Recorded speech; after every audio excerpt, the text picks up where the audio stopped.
Gálatas 2, apenas de 11 a 14. Estamos dando sequência às nossas exposições no Evangelho de Gálatas. Hoje veremos uma pequena porção das Escrituras, ainda dentro do capítulo 2. Eu confesso que tenho sido muito abençoado por essas exposições, pelas pregações, os momentos que estamos estudando a palavra. Isso tem marcado a minha vida, tem trazido um profundo impacto sobre mim, e eu acredito que também sobre a sua vida. Você que está conosco desde o início dessa série, tenho certeza que Deus tem falado ao seu coração, porque a palavra dele é viva e eficaz. Antes de ler o texto e antes da gente começar, eu gostaria de comentar das minhas experiências com o texto desta semana.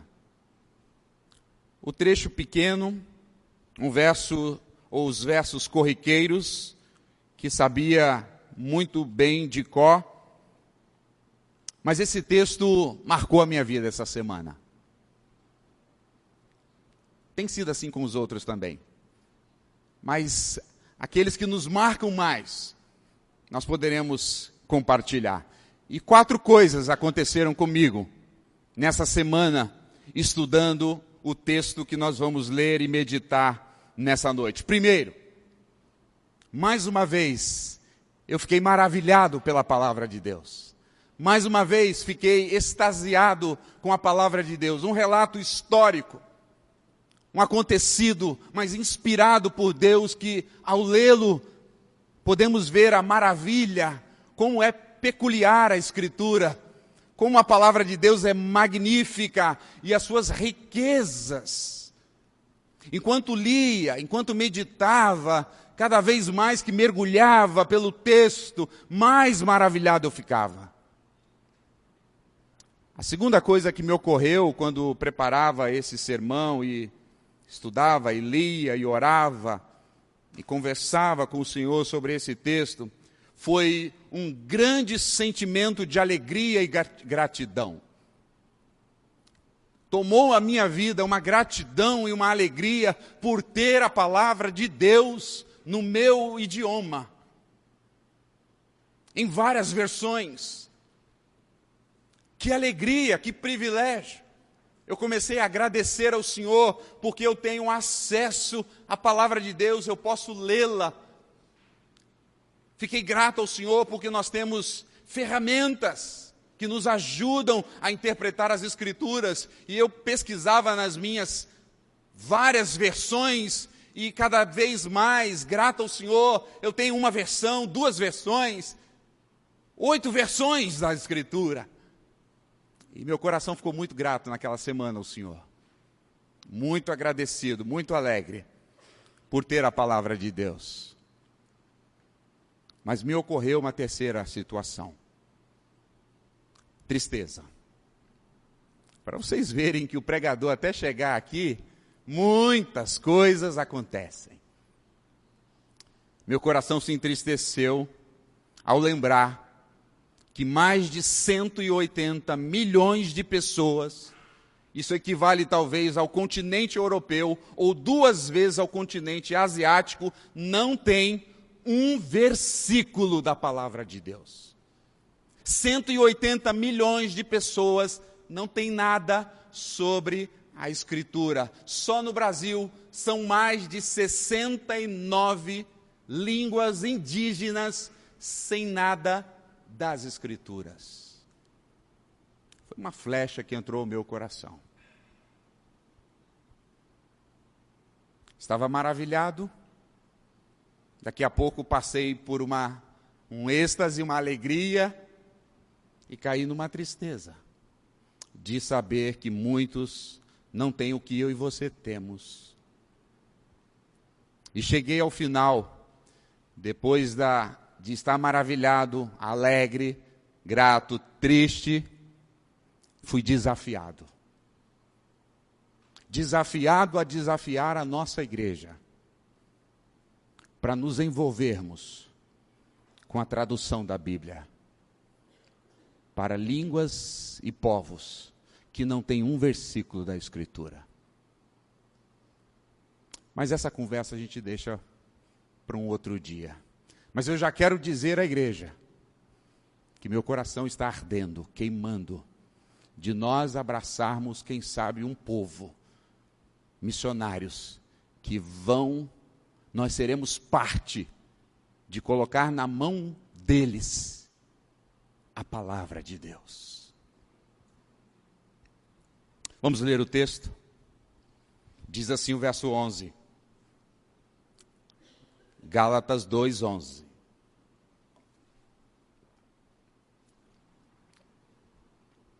Quando, porém, Cefas veio a Antioquia, resisti-lhe face a face, porque se tornara repreensível. Com efeito, antes de chegarem alguns da parte de Tiago, comia com os gentios.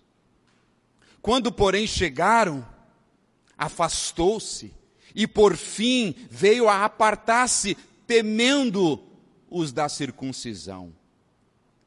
E também os demais judeus dissimularam com ele, ou agiram de maneira hipócrita como Cefas, ao ponto de o próprio Barnabé ter se deixado levar pela dissimulação, pela hipocrisia deles.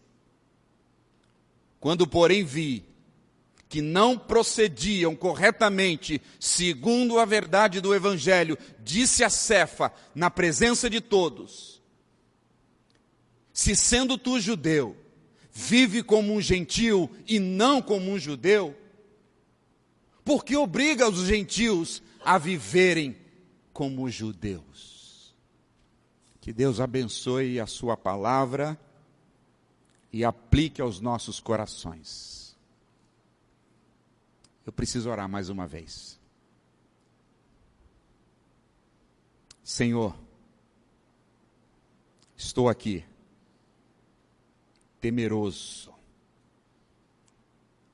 apreensivo. Eu e o Senhor sabemos o quanto esse texto impactou a minha vida.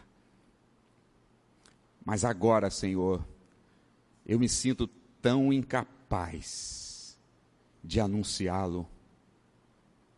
Eu me sinto fraco, Senhor. Eu preciso do Senhor. Eu preciso da capacitação do Espírito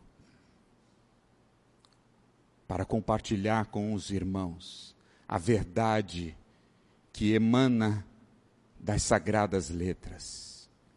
Ó Espírito, me ajude, me dê graça, sabedoria e clareza no falar, para abençoar o teu povo, edificar a tua igreja e honrar o nome de Jesus. E eu faço em nome dele. Amém. Amém. Deixa a sua Bíblia aberta do verso 11 ao verso 14. Iniciamos essa série observando o que é o Evangelho. Naquela primeira mensagem vimos o que é o Evangelho e os efeitos do Evangelho. Na sequência, o pastor Rafael pregou sobre o alerta do Evangelho. Então vimos a origem do Evangelho, os efeitos do Evangelho, os alertas do Evangelho, e na semana seguinte vimos a origem e o poder transformador na vida de Paulo, o poder do Evangelho que transforma um perseguidor e faz dele um pregador da graça de Deus. Semana passada, nosso irmão Bedani falou sobre a unidade do Evangelho. Então você que está acompanhando, você tem percebido o quadro que está sendo pintado diante de nós. O que é o Evangelho, os efeitos do Evangelho, os alertas do Evangelho, a origem do Evangelho, o poder do Evangelho, a unidade do Evangelho. E nessa noite eu quero falar com vocês o confronto do Evangelho. O confronto do Evangelho. Permita-me dar uma síntese desse texto, depois explicá-la de maneira breve e trazer algumas explicações. Pedro desce de Jerusalém para Antioquia para ver o que estava acontecendo na igreja dos gentios. A igreja de Antioquia era, na sua grande maioria, formada por gentios. Havia alguns judeus ali. Era uma igreja muito abençoada.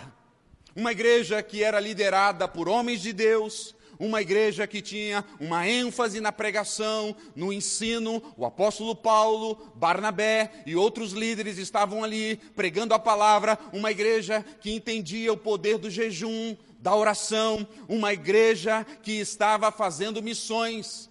Foi esta igreja de Antioquia que enviou Paulo e Barnabé para a Galácia, para quem Paulo está escrevendo agora. Uma igreja missionária, uma igreja que entendia que o Evangelho é para todos os povos. E Pedro está descendo então de Jerusalém e ele chega a Antioquia e ele vê o que Deus está fazendo. E ele sabe que não é a mão de Paulo, não é a mão dos pregadores, é Deus agindo no meio dos gentios. E Pedro começa a se reunir com eles. E Pedro começa a se alegrar com eles. E Pedro está comendo com eles. Churrasquinho para cá, churrasquinho para lá. Vem um diácono da igreja de Antioquia, irmão Pedro, apóstolo Pedro. Vai uma carninha de porco aí. Ô meu irmão, Cristo me libertou, só se for ao ponto. E Pedro está desfrutando com eles, comendo com eles. O texto diz que comia com os gentios. E comer com os gentios era um laço de profunda comunhão com eles. Eu fico imaginando Pedro contando aquelas histórias, aqueles ensinos que ele recebeu de Jesus, Pedro narrando o Evangelho, e os irmãos maravilhados, e quando saía Pedro, entrava Paulo e Barnabé, o mestre da consolação. Que igreja maravilhosa, que igreja abençoada. Quantas maravilhas o Senhor está fazendo. De repente, ficam-se sabendo que estão vindo alguns, dizem eles que vêm da parte de Tiago, alguns judeus, são chamados daqueles da circuncisão, descendo também para Antioquia. E quando Pedro sabe que esses irmãos judaizantes da circuncisão estão chegando, Pedro tem medo. Pedro se retrai. Diz o texto que Pedro não só dá um passo atrás, Pedro para de se reunir, Pedro para de se encontrar, Pedro quebra a comunhão com aqueles irmãos. Por hipocrisia, dissimulação, falsidade. Aquele que tinha toda a liberdade entre os gentios, quando soube que vinha da igreja, os judaizantes, ele deu um passo atrás e aí cortou totalmente a relação com os irmãos. Mas isso não ficou assim, não. O apóstolo Paulo, que também era apóstolo, se levantou e repreendeu a Pedro diante de toda a igreja e repreendeu a todos os judeus que estavam seguindo a hipocrisia de Pedro e repreendeu ao próprio parceiro de missão, Barnabé. Porque vocês procedem dessa maneira? Esta maneira não é o Evangelho.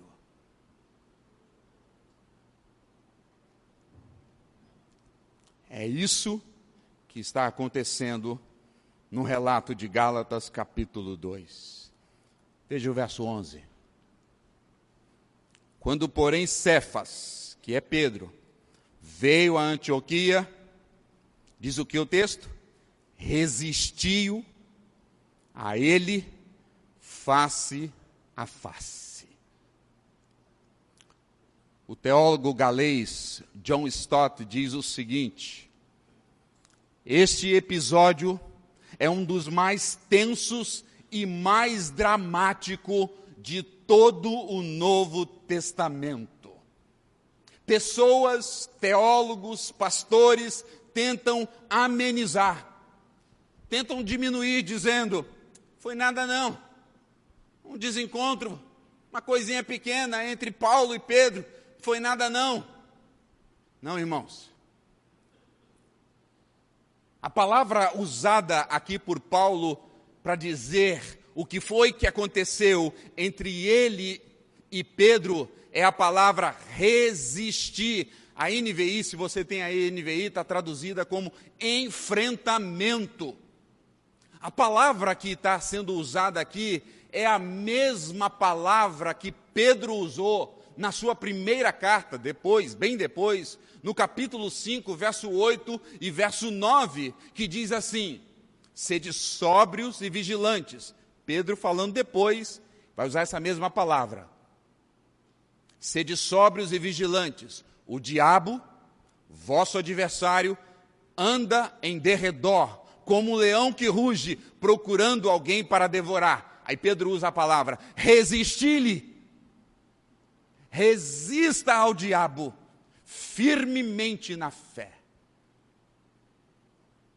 Essa é uma palavra que quer dizer, encare-o com toda a sua força e resista-o com toda a sua fé.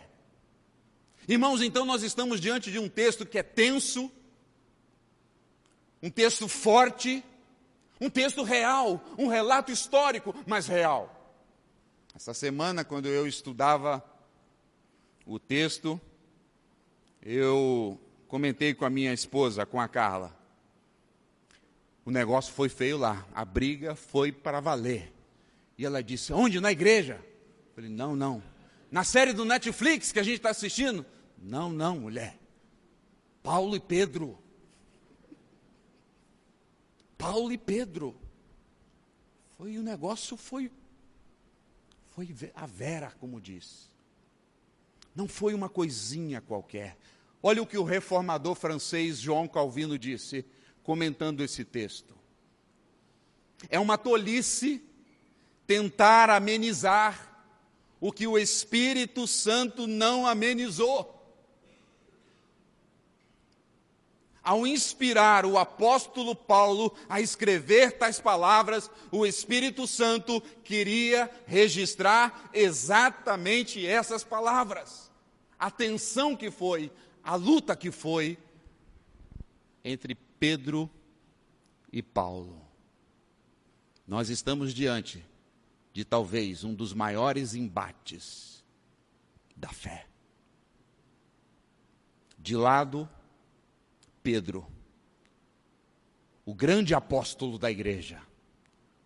Se você lê Atos, você vê que Lucas, entendendo isso, pegando a ideia, ele escreve metade do livro de Atos falando sobre a ação do Espírito na vida de Pedro, por meio de Pedro. E a outra metade do livro de Atos é o poder do Espírito, a ação do Espírito através da vida de Paulo. São os dois maiores líderes do cristianismo, os dois maiores pregadores da palavra de Deus. Agora eles estão frente a frente, e Paulo diz, eu resisti a ele, face a face.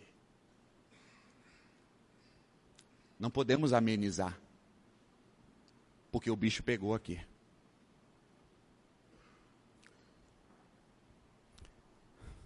Alguns irmãos tentam dizer, Paulo era difícil, né? Paulo era um apóstolozinho complicado. O bicho era feroz. Irmãos, Paulo é quem está certo aqui. A gente se identifica com Pedro, não é verdade? Pedro, coitadinho do Pedro, não merecia aquilo, ser repreendido publicamente. Não, Paulo exagerou, não precisava, não foi tanto assim. Pedro devia ter as suas justificativas para fazer aquilo. Não era para tanto, não era para Paulo expor tanto a vida de Pedro, o grande apóstolo, aquele que pregou e levou mais de 3.000 almas a Cristo. Coitado de Pedro, não deveríamos fazer isso com Pedro. Irmãos, fiquemos do lado correto. Pedro é uma bênção, Pedro é apóstolo, Pedro foi extremamente usado por Deus, mas falhou, errou, caiu. Permita-me ainda relembrar para vocês quem é Pedro. Pedro nasceu em Betsaida, casado. Jesus curou a sogra dele. Homem simples, humilde, pescador, mas que teve uma conversão maravilhosa. O seu irmão André, que era discípulo de João, o levou a Cristo. E Pedro se rendeu aos pés de Jesus. E Pedro se tornou um discípulo de Jesus, um amante de Jesus. Ele o amava, ele o seguia, ele estava com ele. E Pedro foi além. Lembra da pesca maravilhosa?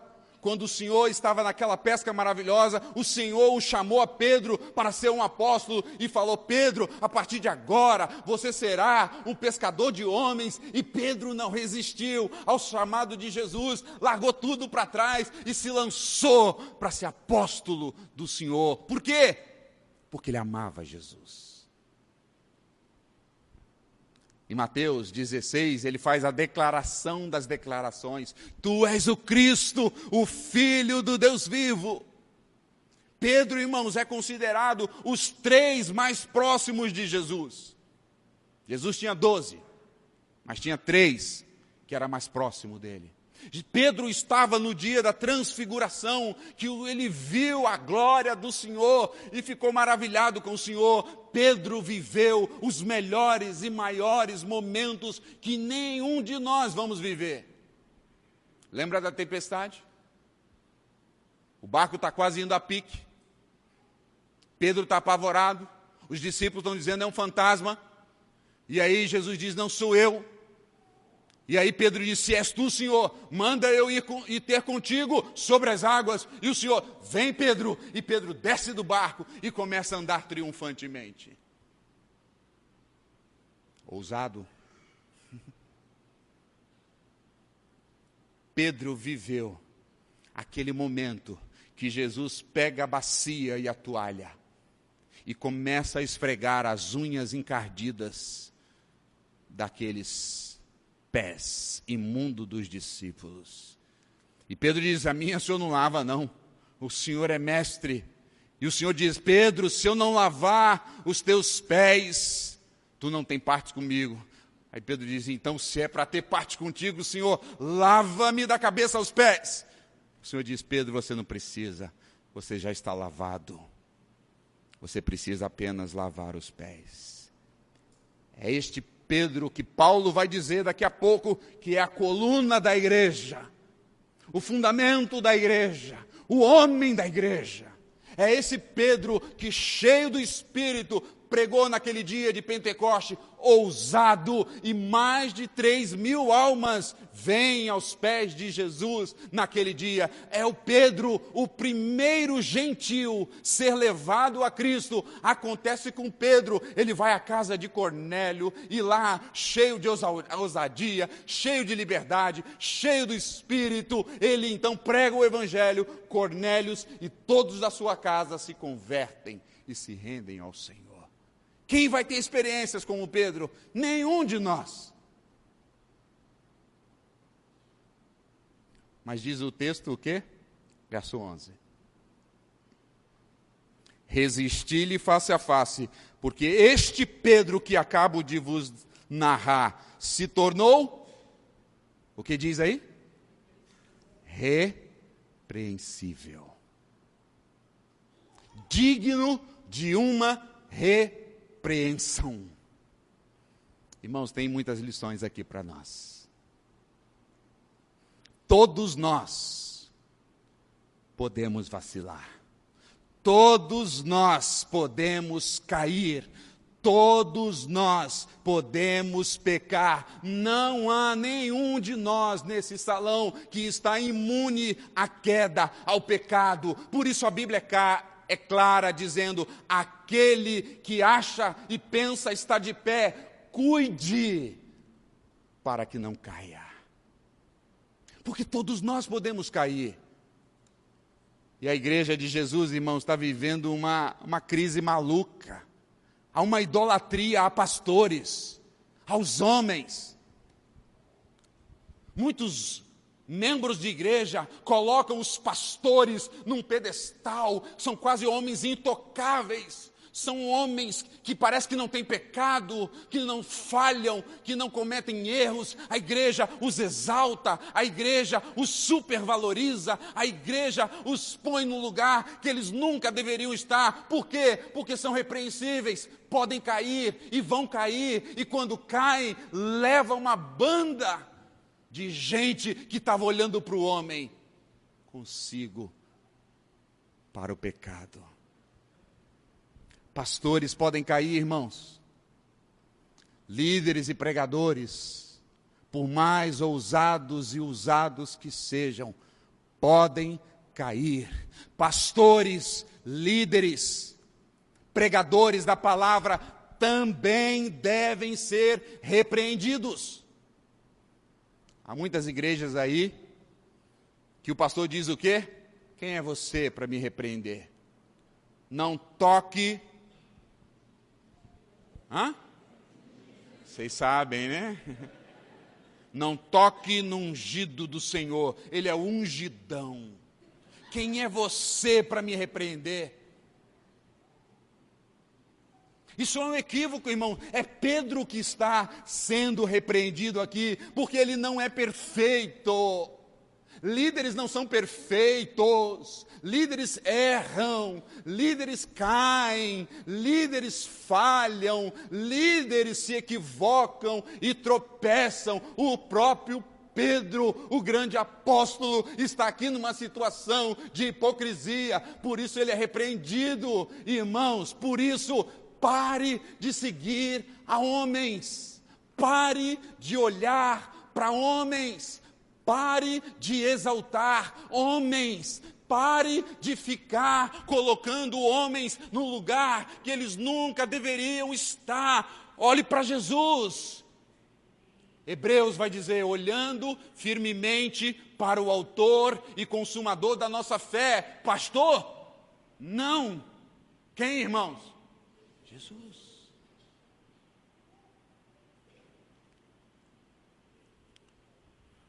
Não siga homens, não siga Flávio, só no Instagram, no Facebook, no máximo, no Twitter, no máximo.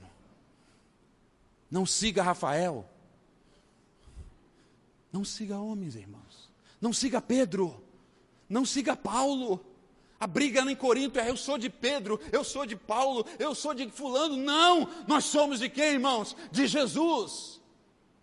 Se esses homens estão seguindo a Jesus, eles são dignos de nós os seguirmos, mas se eles tropeçarem, nós continuamos na nossa lida, porque estamos olhando para o alvo, estamos olhando para a cruz, porque é de lá que emana a graça na nossa vida. Não são os homens. Veja o texto, verso 12. Com efeito, antes de chegarem alguns da parte de Tiago, eles comiam com os gentios. Quando, porém, chegaram, se afastou. E, por fim, veio se afastar, temendo-os da circuncisão. 13. E também os demais judeus dissimularam, agiram da mesma maneira que Pedro agiu. Sabe por quê? Líderes, pastores, influenciam pessoas, tanto para o bem, quanto para o mal. Líderes influenciam, tanto para o bem, tanto para o mal. Veja como o texto quer dar um alarme para nós, ao ponto, Paulo está dizendo, até mesmo o meu parceiro, Rafael, não, desculpa, é Barnabé, até mesmo Barnabé, foi influenciado por Pedro, e agiu como Pedro, e pecou como Pedro. Irmãos, quando eu, pastor Rafael, não estivermos em conformidade com a doutrina, com a palavra de Deus, irmãos, nos repreendam, irmãos, não nos sigam, irmãos, cheguem e digam, não, o nosso compromisso não é com vocês, o nosso compromisso é com o Evangelho. Nós queremos ser uma bênção na vida de vocês, influenciar vocês para a glória de Cristo, mas se porventura caímos, se porventura escorregarmos e começarmos a trazer vocês, tirando vocês do Evangelho, nos deixem, por favor. Nos exorte, por favor. Com amor, né, irmãos? Com amor. E se nós permanecermos orgulhosos, orem por nós.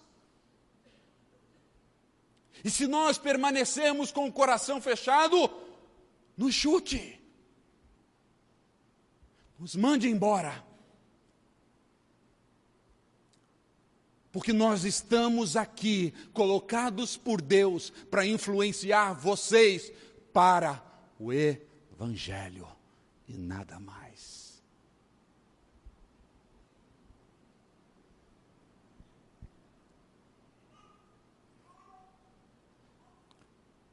Algumas inverdades aqui desse texto,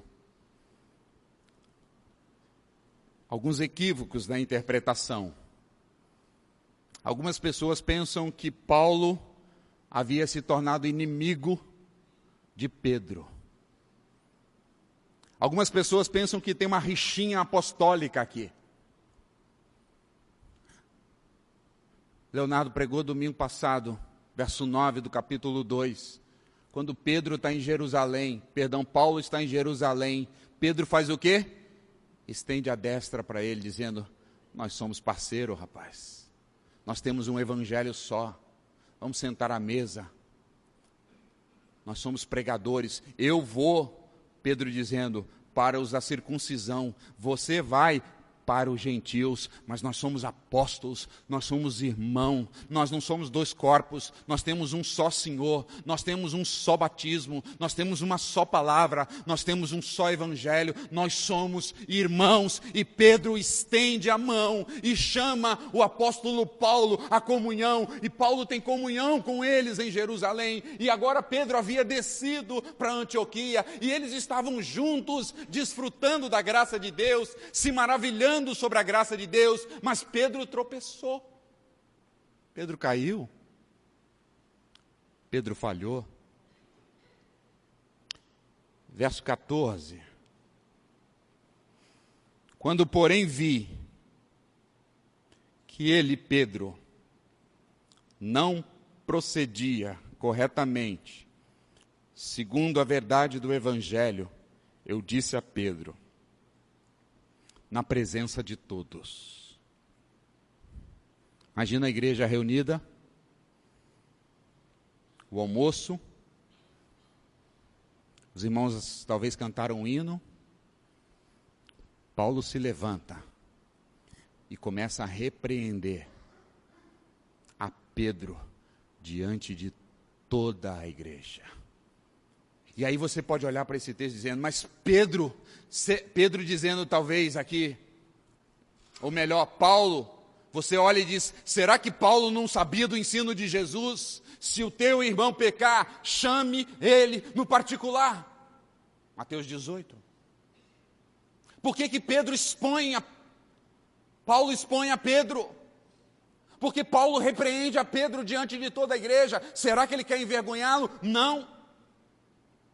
Será que Paulo não sabia as palavras de Jesus? Mateus ainda não estava escrito, mas certamente Paulo sabia das orientações de Jesus. Teu irmão pecou, chama ele à parte. Se ele se arrependeu, ganhaste o teu irmão. Se ele não se arrependeu, chama mais dois. Se ele se arrependeu, ganhaste o irmão. Se ele não se arrependeu, leva a igreja. Paulo não faz isso. Paulo já vai direto na igreja, já arma a assembleia e já repreende Pedro diante de todo mundo. Por quê? Porque o pecado de Pedro foi público. Pecados ocultos, irmãos, nós repreendemos no oculto. Você vê um irmão em pecado, não venha falar para mim. Nem para o pastor Rafael.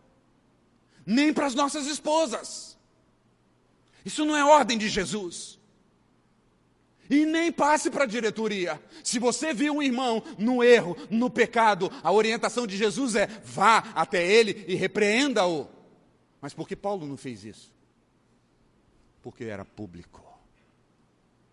Pedro já tinha levado uma penca com ele.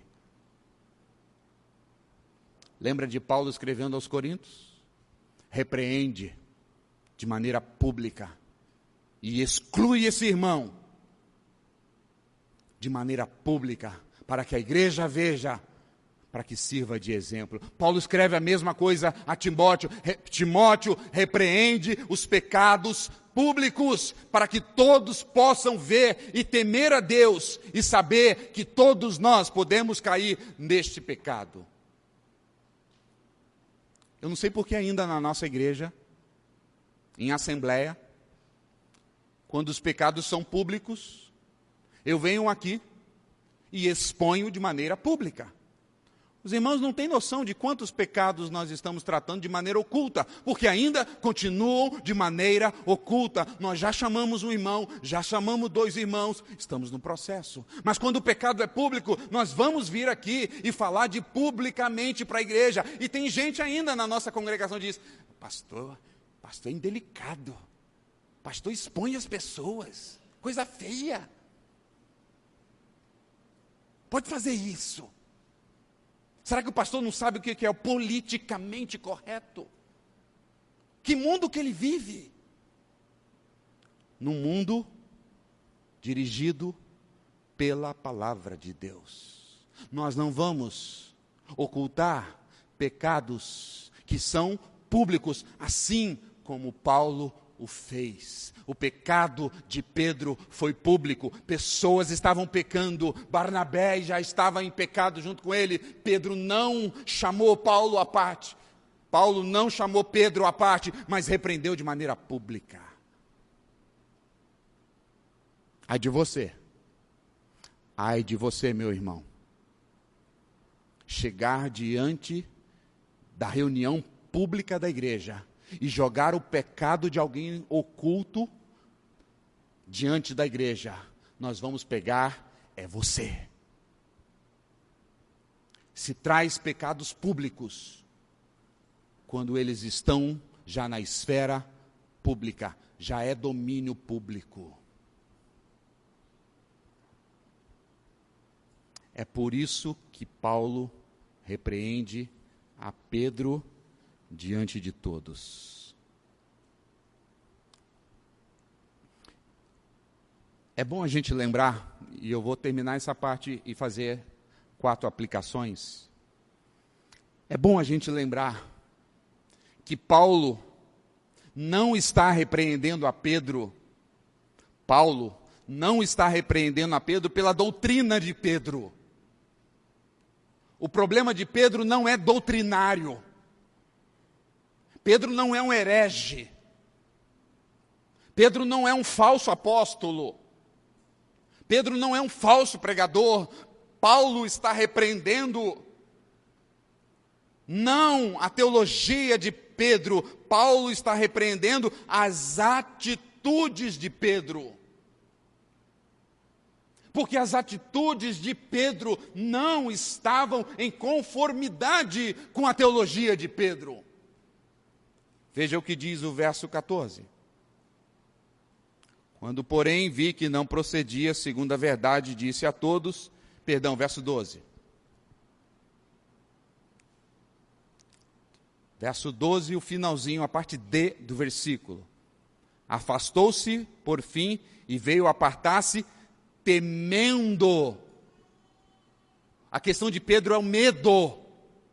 O texto continua. A questão de Pedro é a dissimulação. Na sua tradução pode aparecer hipocrisia. finalzinho ainda do verso 13. Deixando-se Barnabé se levar pela hipocrisia de Pedro. Pedro não está errado teologicamente, mas as atitudes de Pedro estão equivocadas. E aqui, irmãos, mais um ensino para nós. A nossa teologia, as nossas crenças, os nossos valores sobre Deus devem estar em harmonia com a nossa vida. Nós não podemos falar uma coisa e viver outra coisa. Nós precisamos falar e viver. Nós precisamos viver e falar, porque se nós falarmos algo e não vivermos algo, seremos como Pedro, hipócritas, dissimulados. Hoje, muitas pessoas na igreja dizem: eu amo Jesus. Jesus é maravilhoso. Eu amo o Evangelho, mas eu não vivo o Evangelho. Eu gosto de Jesus, Ele morreu por mim, Ele é o meu Salvador, mas a minha vida, eu cuido da minha vida. As minhas decisões, eu as tomo. Os meus valores, eu os escolho. Os meus filhos, eu os crio da maneira que eu acho melhor. Os meus valores, eu os pego aqui, ali e além. Isso está totalmente em desacordo com a palavra de Deus. Se você se identifica como um discípulo de Jesus, se você professa ser um seguidor de Jesus, se você diz que ama Jesus, que você diz que é um servo de Jesus, se você diz que você foi salvo por Jesus, é uma incoerência viver de uma maneira equivocada, longe do Evangelho. Eu amo Jesus, mas eu faço o que me dá na cabeça. Eu amo Jesus, mas eu gosto dos ensinos e da moral de fulano de tal. Não bate. É por isso, irmãos, é preciso ter uma harmonia com aquilo que nós cremos e como nós vivemos. Por isso, irmãos, nós nunca reconheceremos o homossexualismo, porque não bate com o Evangelho. Por isso, irmãos, nós nunca iremos apoiar o aborto, porque não bate com o Evangelho. Por isso, irmãos, nós vamos lutar pela injustiça, porque isso combina com o Evangelho. Nós vamos defender as crianças e as mulheres, porque isso combina com o Evangelho. Nós vamos amar os perdidos e dar a outra face, mesmo quando fomos agredidos, porque isso combina com o Evangelho. Nós vamos viver uma vida de santidade. Nós vamos viver uma vida de conformidade com o Evangelho, de satisfação somente em Cristo, porque isso combina com o Evangelho. Mas a hipocrisia não combina com o Evangelho. A falsidade não combina com o Evangelho. O mundanismo não combina com o Evangelho. O divórcio não combina com o Evangelho. Pedro é repreendido porque ele não está vivendo em conformidade com o Evangelho. Se você abraça o Evangelho, não é opcional para você. Se você abraça o Evangelho, se você abraça o Senhor Jesus, Jesus mesmo disse: aquele que me ama obedece os meus mandamentos. Aquele que me ama, esse me segue. Aquele que me ama faz a vontade de meu Pai, não a sua própria vontade.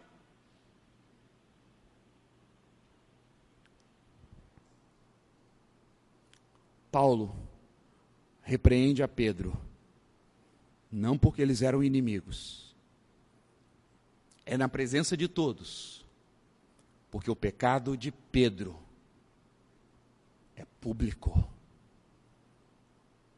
E Paulo repreende, não é porque Pedro não está em acordo com a Convenção Batista Brasileira. Paulo repreende a Pedro, porque a vida dele não estava em conformidade com o Evangelho. Quero caminhar para o final com 4 breves aplicações. Primeira,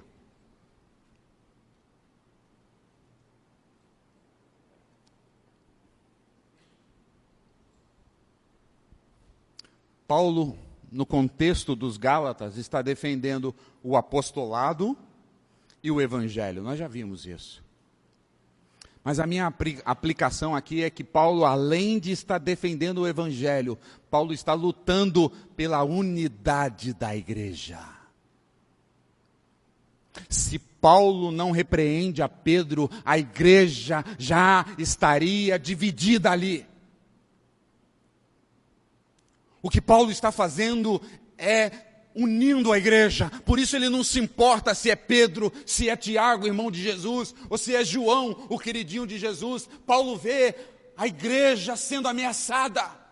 Paulo vê a unidade da igreja sendo ameaçada. Então ele diz: não, se você que não vive como judeu, vive como gentil, porque você quer colocar isso sobre a igreja. Por que, Pedro, você quer dividir a igreja? Por que, Pedro, você quer dizer uns da ala dos judeus e outros da ala dos gentios? Por que você quer dividir a igreja, Pedro, dizendo que o apóstolo da circuncisão tem o seu grupo e o apóstolo da incircuncisão tem o seu grupo? Não, Pedro, eu te repreendo pela unidade da igreja. Deus não tem 2 povos. Deus só tem um povo. Jesus, em João capítulo 17, ele ora. João usa uma palavra dizendo que Jesus roga. Ele clama ao Pai pela unidade da igreja. Jesus almeja uma igreja unida. E Paulo havia entendido isso, e quando Pedro estava fazendo aquela hipocrisia, se apartando dos irmãos, se achando melhor do que os irmãos, Paulo vem e o repreende, porque era o que estava em jogo, a unidade da igreja. Ah, irmãos, tem muito crente jogando no time errado. Tem muito crente, ao invés de estar juntando com Jesus, está espalhando.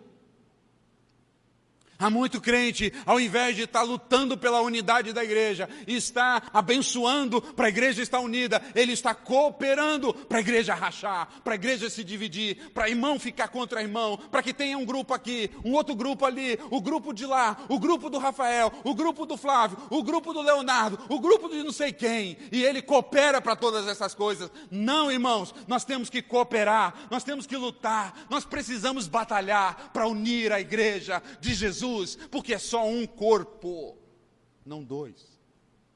É um só cabeça, não 2. Quando você fica fofocando, com maledicência, falando de um irmão seu, você está dividindo a igreja. Quando você tenta colocar um irmão contra outra irmã, e a irmã contra um outro irmão, você está dividindo a igreja, você está indo contra Jesus. Se arrependa. Paulo repreende a Pedro pela unidade da igreja. Semana passada foi pela unidade do Evangelho, mas naquele contexto era pela unidade da igreja.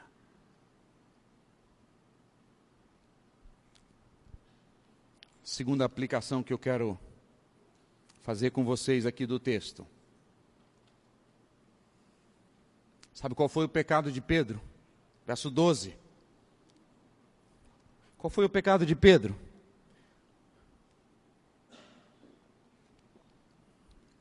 Temer aos homens. Ele se torna um hipócrita, mas o que vem antes? Ele teve medo dos homens, temor aos homens. Veja o verso 12, o finalzinho. Afastou-se. Antes ele comia com os gentios. Quando, porém, chegaram os da parte da circuncisão, ele afastou-se. E, por fim, veio se apartar, não ter mais comunhão com eles, temendo os da circuncisão. Todos nós aqui, irmãos, não sobra um. Todos nós aqui lutamos com isso, nós tememos a homens. Nós agimos muitas vezes pecaminosamente porque nós tememos aos homens. Nós preferimos muitas vezes agradar aos homens do que agradar a Deus. Nós preferimos muitas vezes abrir mão do Evangelho para agradar a esposa, para agradar o esposo, para agradar os filhos, para agradar o amigo. Isso é temor de homens. Isso é valorização extrema de homens. Nós não fomos chamados para isso. Nós fomos chamados para temer a Deus. O evangelista Lucas vai dizer: não tema aqueles que podem matar o corpo, temam aquele que pode matar o corpo e lançar a alma no inferno. Pedro tremeu, porque temeu a homens. Todos nós sofremos disso. Essa semana, irmãos,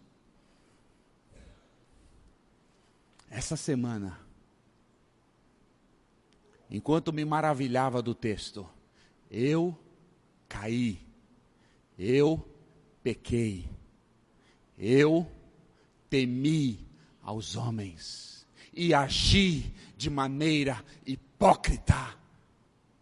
Porque todos nós lutamos com isso, todos nós queremos agradar alguém, mas a questão não é de educação para agradar a alguém, a questão que está em jogo aqui é agradar a Deus ou agradar o homem, a questão que está em jogo aqui é quebrar um princípio, é pecar para que homens nos aplaudam. Pedro queria ser reconhecido por aqueles homens. Pedro queria ser valorizado por aqueles homens. Todos nós caímos nesse erro. Eu preciso dar um alerta para os juniores, para os adolescentes, para os jovens, para que vocês não me entendam errado.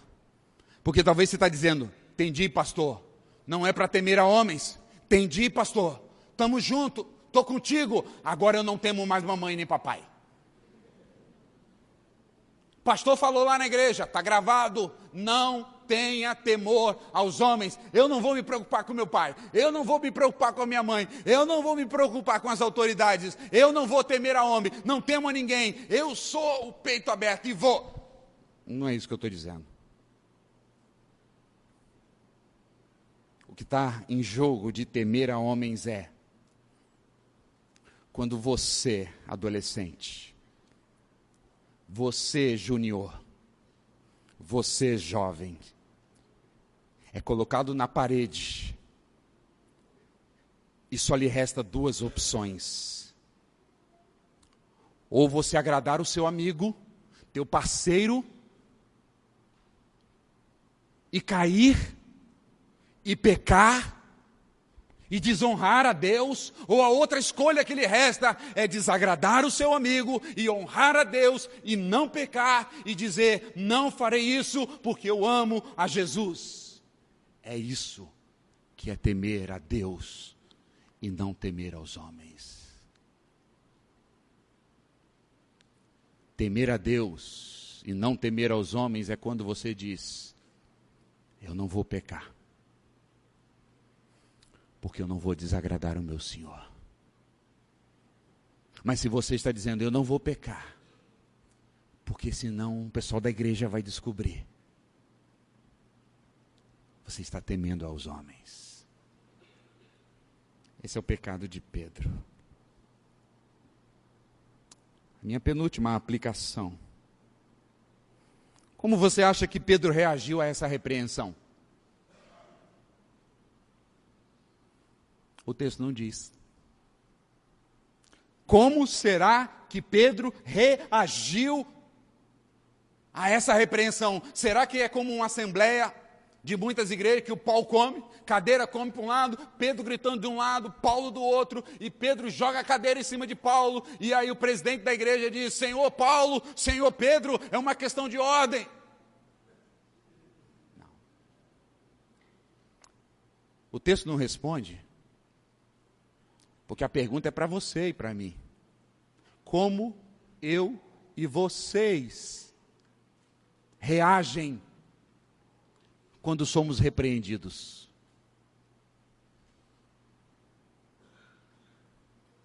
Quando estamos caindo e pecando, e alguém levanta-se um Paulo na nossa vida e nos repreende, como nós agimos?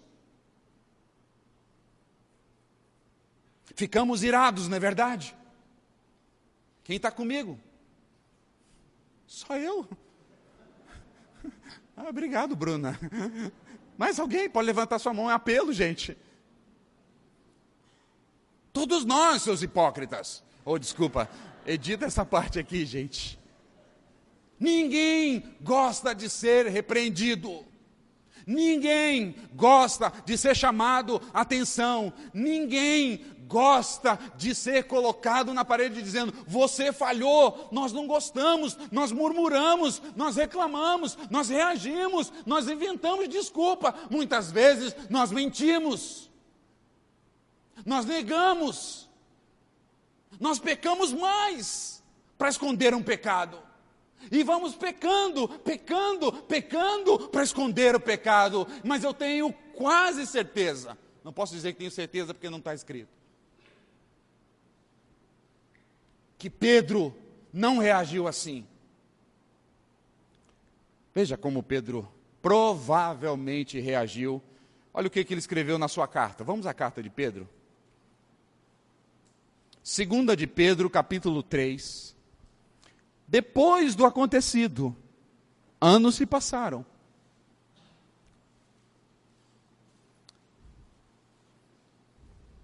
Segunda de Pedro, capítulo 3, verso 14.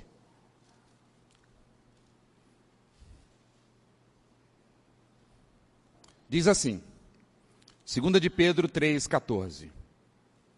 Por esta razão, amados, estou em 2 de Pedro 3, 14. Esperando estas coisas, empenhai-vos, é Pedro que está dizendo aqui, irmãos, anos depois, empenhai-vos para serdes achado nele, no Senhor. Como nós devemos nos empenhar para ser achado em Jesus? Pedro diz, primeiro, em paz. Segundo, sem mácula. Terceiro,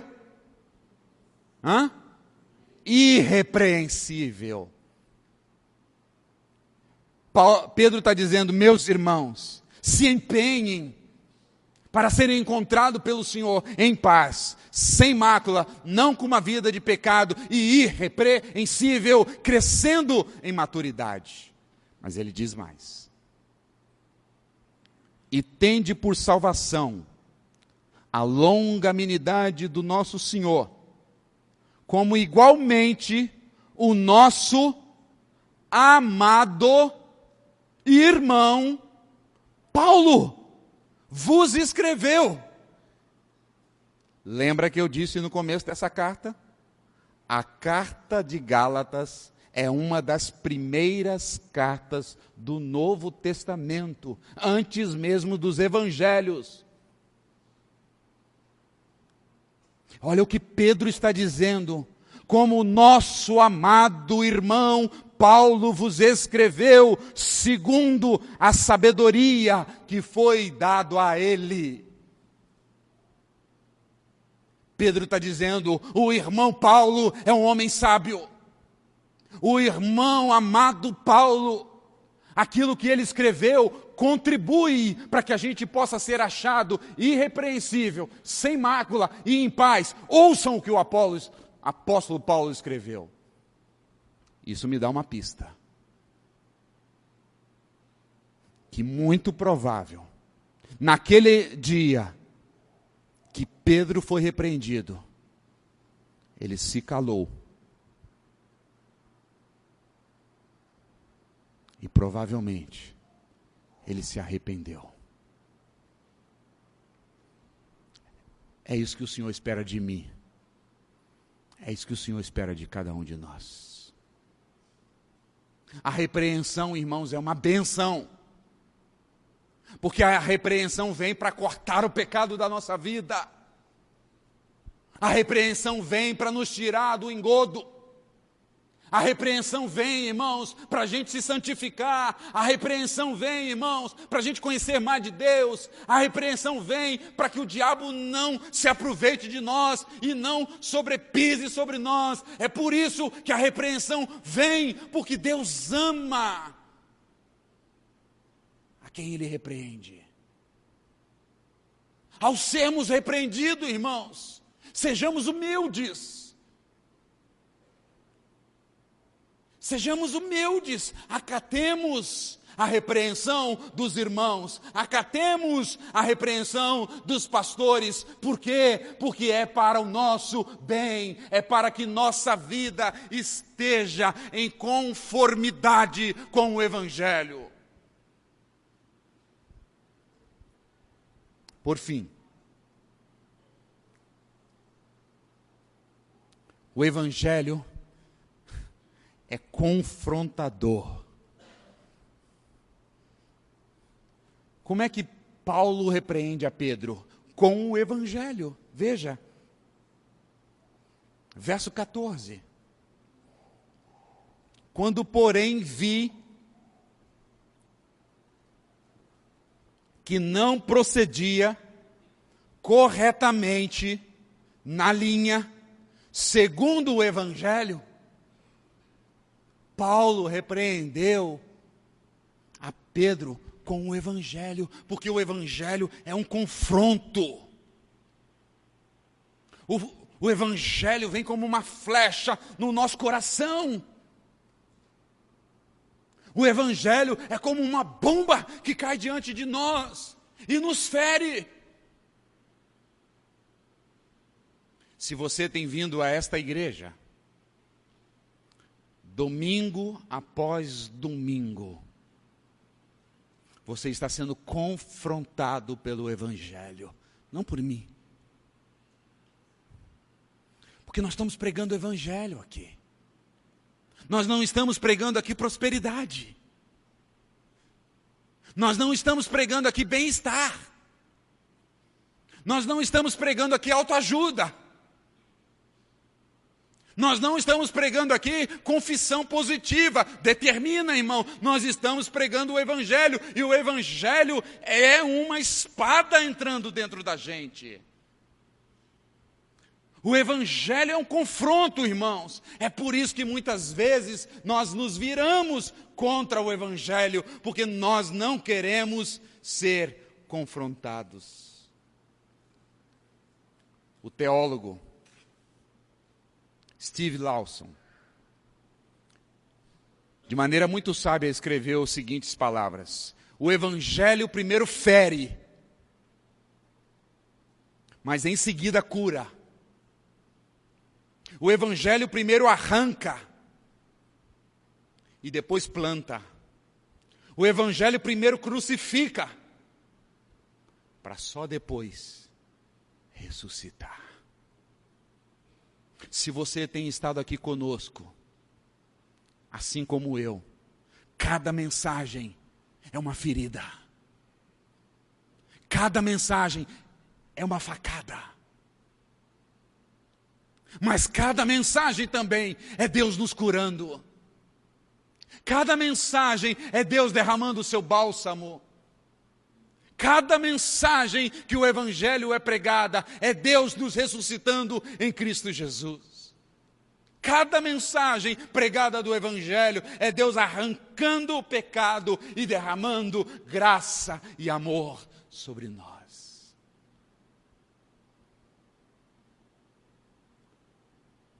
Se você tem vindo à nossa igreja e não quer compromisso com Jesus, não quer andar no Evangelho, não quer se santificar, essa igreja não é boa para você. Se você quer uma igreja para passear, essa igreja não é boa para você. Se você quer uma igreja para manter uma vida religiosa, esta igreja não é boa para você. Essa igreja se propôs a pregar o Evangelho, e o Evangelho confronta. E você vai trazer alguns dos seus amigos aqui e vai passar vergonha. Porque eles vão dizer que nós somos loucos. Eles vão dizer que nós somos bitolados. Eles vão dizer que nós somos fanáticos. E nós somos.